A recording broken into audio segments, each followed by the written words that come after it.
Hey guys, I'm trying out this new on my iPhone, so let's just get right into this. Welcome to Wednesdays here on theReelDVDWatchers. On Wednesdays, it's me, Tom, and the movie that I chosen to review today is something that I'm kind of going with a theme here. I got my shirt from Fright Rags, and I'm just gonna do this because this is like my favorite slasher movie of all time.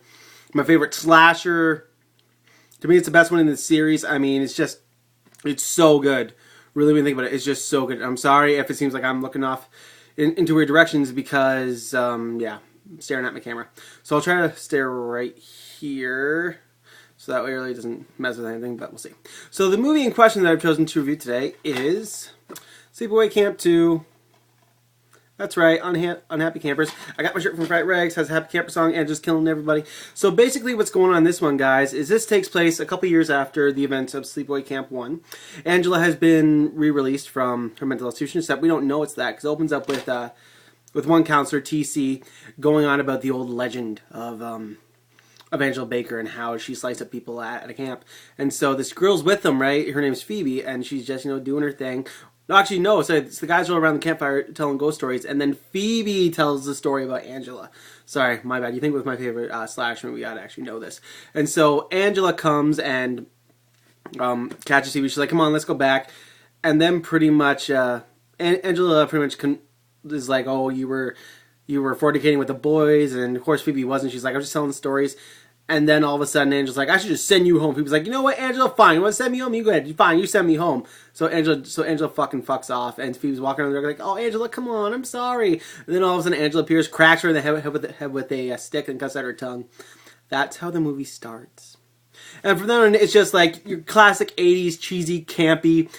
Teens are at a camp, and Angela's just fucking killing them off in such great ways. This movie is so ahead of its time in a lot of ways. It is so witty, and there's so many double entendres and so many just great puns in this. And of course, Pamela Springsteen, Bruce's little sister, is playing Angela, and it's so great to like see. You're just like, you're Bruce Springsteen's little sister, and then it's really interesting to see how when she sings this movie, and it's like you can clearly see where all the musical talent went in the family.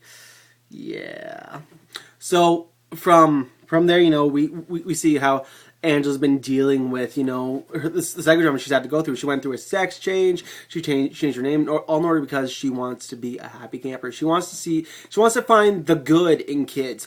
She really wants to. She's convinced herself, that their teenagers are good.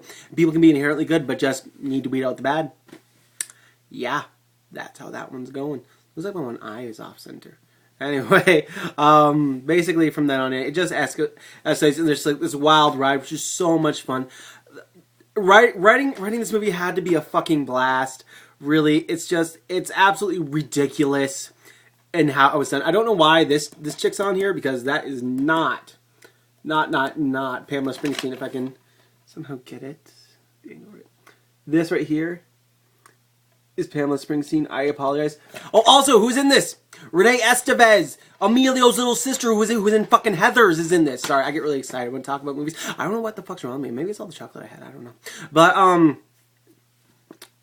so yeah, and writing this movie had to be a blast because there's just such tongue-in-cheek humor that can only be found in like an '80s style movie. Yes, Hatchet definitely recaptured it, but this is in like the prime time. I mean, there's one point where Angela is talking to Renee Estevez's character. I forget what her name is. But she's talking about how she really likes this boy named Sean, and Sean really likes her. But then Allie really likes Sean. Allie's like pretty much the village bicycle in this. Everyone's had a fucking ride. And she's talking with Angela, and she's like, "I'm don't have much experience with boys as Allie does." And Angela full on just goes, "That probably means she has a disease or two." I absolutely love this movie. Or when Allie is fucking that one guy after she's done, she's like, "Wow, that was great. You don't have AIDS, do you?" And he's like, "What?" Nonetheless, so it's absolutely great movie. If you haven't seen Sleepaway Camp yet, definitely check it out. Sleepaway Camp 2 for me is the best one, really. I don't care what the fuck people say. This movie is so good. Teenage Wasteland isn't that great, and Return to Sleepaway Camp isn't good at all. I'm sorry to say it, guys, but it's not good at all. So that's the review. If I had to give this, I'm all over the place. If I had to give this movie a rating out of 10, a 9 or a 10, and that's just my personal. I know people are like, "What the fuck are you talking about?"